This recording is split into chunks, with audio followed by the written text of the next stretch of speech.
Reluctant Enemies, part of the Operational Combat series by the gamers really, the gamers, and published by MMP. Where are we? Start of turn 6, and the Commonwealth have won the initiative. So I'm just going to talk about the board position a little bit, but also perhaps talk a little bit about the rules and the situation with regards to supply. Supply is a key part of OCS and something that I've not focused on at all in anything that I've said really so far about the game. Very easy to concentrate on the outcomes of who gets, who wins what combats, and who gets surprised and so on, who gets DG'd, but not so much the supply situation. So I'm just going to talk a little bit about the game state and supply.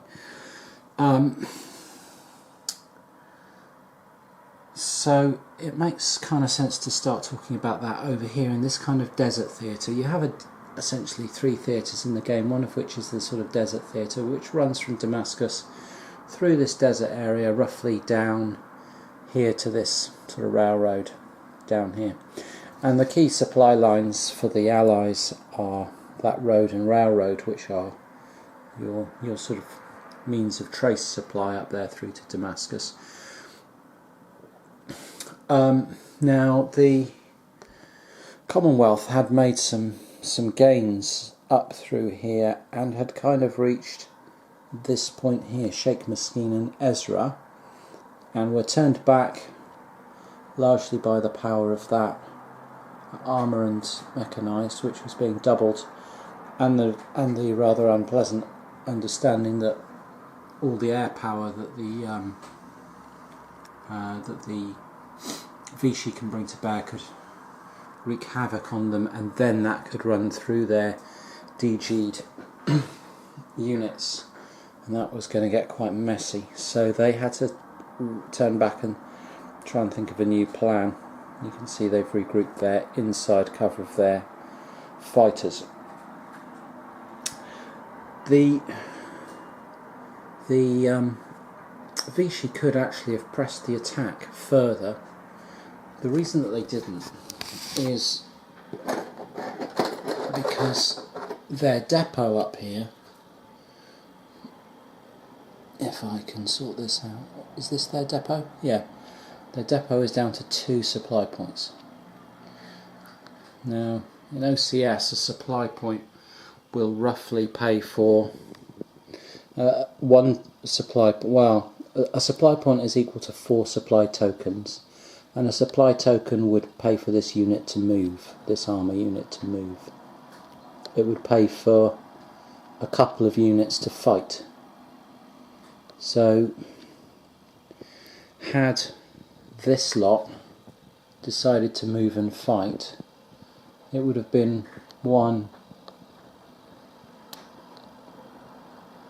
2 tokens, 2T to fuel the armour and the mechanised, and a further 3T to pay for them to attack, and that would have left them very, very low on supply. So here in the Damascus theatre, the Vichy don't really have the supply to prosecute an attack. They've got enough supply to defend, and they can counterpunch occasionally, but they don't have the supply to launch an offensive. They've got a cart that is slowly lugging a bit more supply from Swedia. They've created a depot here with 1.5 a supply point and 2 Ts over here, and they've got a cart trying to lug it up back round somewhere useful, because out here no one can draw on it right now. Their HQ, which is doing the distribution of their supply, is that 80 there, so it's drawing supply 1, 2, 3, 4, 5 truck movement points down the road, and then distributing it 8 truck movement points to where it needs to go.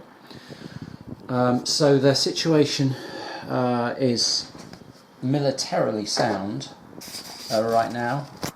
Over here, I think they've got a very powerful strike force blocking off the Commonwealth, and then they've got a pretty good defensive setup here with artillery dug into hills with artillery behind, and behind rivers. That's going to be hard to get through. So that's looking good for them. In here, the HQ is back down here, defended with a couple of very poor infantry units, and the supply depot is back there at Zala again, that they can draw up the road. And if you look at this, 1 supply point, 2T, so enough to fund, enough to supply 1 large combat, and that's it, that's their reserve gone. And in Beirut, the supplies off to the side there, you can see 2 supply points, and that's pretty much it for this whole coastal theatre. So again, although they can pay for a little bit of manoeuvre and maybe a counter punch, they can certainly pay for defence. They can't go getting frisky and charging down the road on the attack. They simply can't sustain that kind of pressure. On the Commonwealth side, the Commonwealth have had 2 turns of rolling the maximum amount of supply, and you can see over here in Haifa they've now got nearly 9 supply points built up for their offensive. Because they have to truck it over, there's no rail line, this poor old truck unit has to bring it across. They have this central area where they're trying to get supplies in to force these attacks and fire big artillery barrages to DG things. Firing this artillery costs them 3T, so nearly a supply point, 3/4 of a supply point, and attacking with that stack there, or both those stacks there, would probably cost them a supply point. So an all-out offensive by this group here would probably cost nearly 2 supply points in a turn. And in their depot here they have, let's see what they have, 2 supply points. So they've got enough to fund 1 turn's worth of really aggressive activity. They struggle to get more in because that truck has to move backwards and forwards, picking it up, coming back over here, dropping it off, driving back, picking it up, and so on. They've got another truck unit somewhere, I think it's down over here, probably in Mafra, under these plains, maybe under here, no, under here, no, can't find it, lost their truck. Oh, it's on the road down here with some supply on it. Yeah, so they've got to try and perhaps get another truck to build this supply source up, otherwise they're not going to be able to sustain any pressure up here. You can see they've got 2 supply points to fund any military action up that road, and then they're gone, and then they're out. And over here we have a bit of a hodgepodge of depots over here, but this force has a reasonable amount of supply, I think. They've got 2 supply points in there. Then under the Transjordanians they've got another 2.5 under there.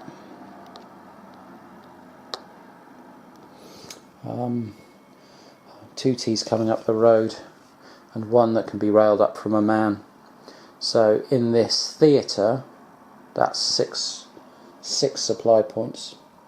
Unfortunately, in this theatre, they're tactically just at a real disadvantage fighting that group there, or have been up until now. So that's the game in terms of the supply stakes, and hopefully that gives an additional layer of information if you're trying to follow any of these playthroughs or learn a little bit about the game. Hopefully that gives you a little bit more understanding, because the key point about OCS, I suppose, is that there's two games on this map. There's the supply network and distribution game, which is involving these supply points and trucks and rail lines to get supply to where you need it and to keep people in trace so that they can eat. And then on top of that, there's the game of tanks and mechanised infantry and air forces and so on. So the military action game, and the two overlay just so well in this series that if you're looking at this situation, you're not looking at it going, oh great, I've got loads of really powerful forces there. You're looking at it going, how much is that going to cost me to move? How much is it going to cost me to fight?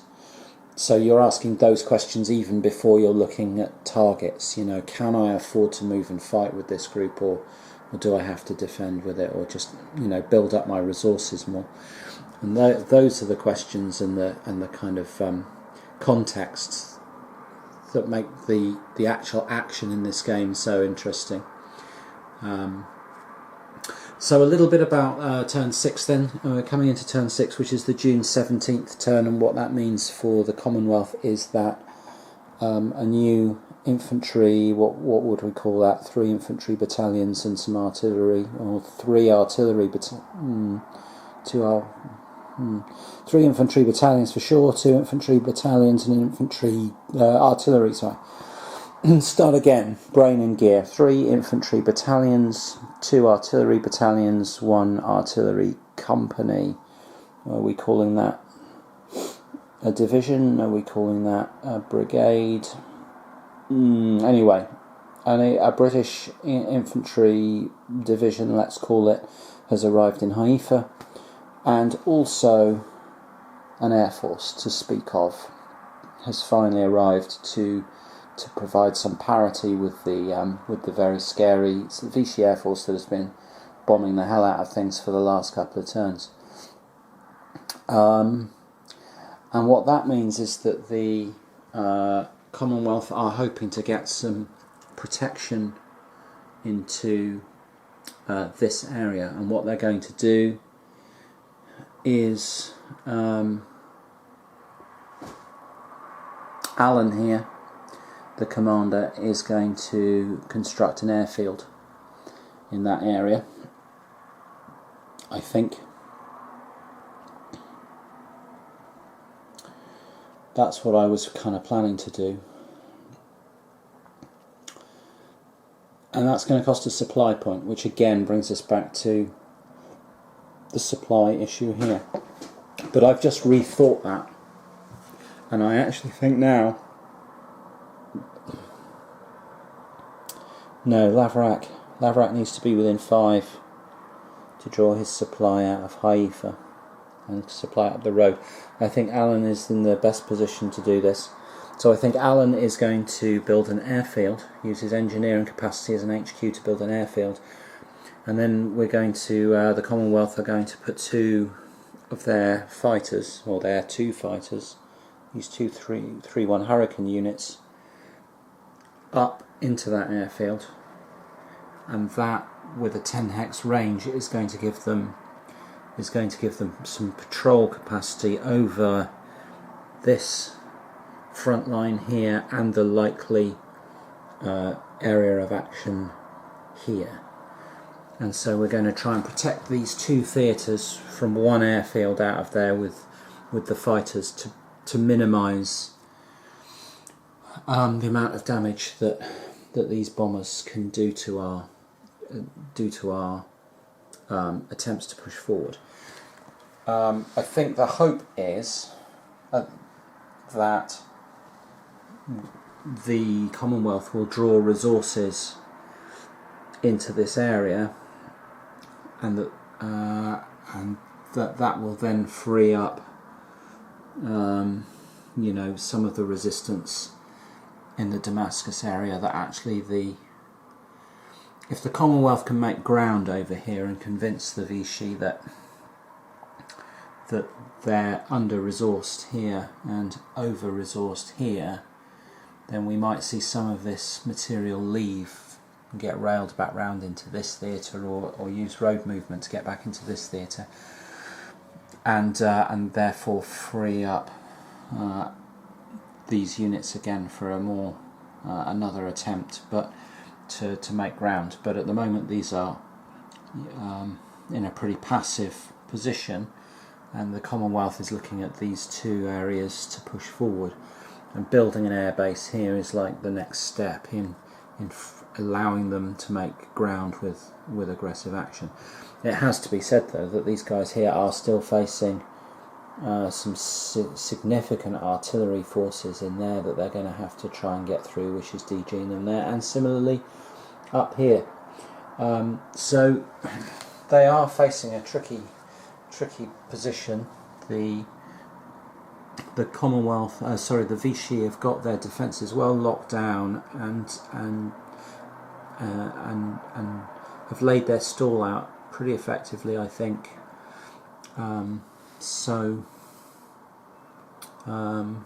Yeah, I'm just looking at this situation though for the Vichy,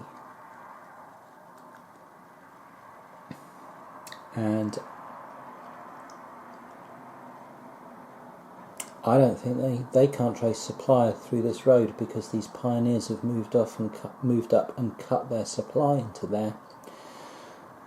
So that is also suddenly looking like a very interesting proposition for the Allies, and that's a stupid mistake by the for me to make by the Vichy. But they'd tried to make an attack and it had kind of gone wrong for them, and it's gone even more wrong there. Oops. So yeah, that's the lie of the land anyway. I hope that's been useful, and it's kind of given me some ideas as to where to go next. Reluctant enemies then, and I'm just rolling into the June 21 turn, where the Allies have just won initiative. This would be turn 1, 2, 3, 4, 5, 6, 7. This is the beginning of turn 8 then. And the Allies have won initiative, having not had initiative in 7, so they've got a double turn. They've built their air base in here and have their fighters now based on map, which costs a little bit of supply to do aircraft refits, but it does give them fighter cover over both these fronts, up here on the coast and here in the central valleys. And you can see here they've pushed up into the river line. They've just conducted a successful attack. Their aircraft bombed the group in the defenders in Sidon, and then they made about a 4-to-1 attack into there and came out better. Took an option and exercised their option to lose their unit, which was the armoured cars, but the defenders lost a unit and also had to retreat, or could have lost their other unit, which would have been the 846 armoured unit, and there was no way they were taking that option, so that's retreated back.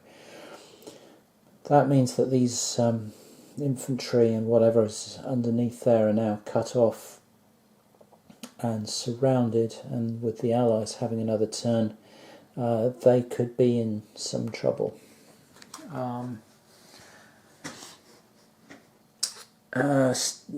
Things continue to not happen here on this front. The Allies fired some artillery into Marjayoun to try and disrupt the defence there to prepare for an assault, but just all they did was end up using a lot of supply for no effect. Over here on the desert front, the Free French have sort of tiptoed forward to the extent of the fighter cover range being offered out of the Mafra airbase down here. the British considered constructing another airfield, but didn't feel they were really far enough forward to profit.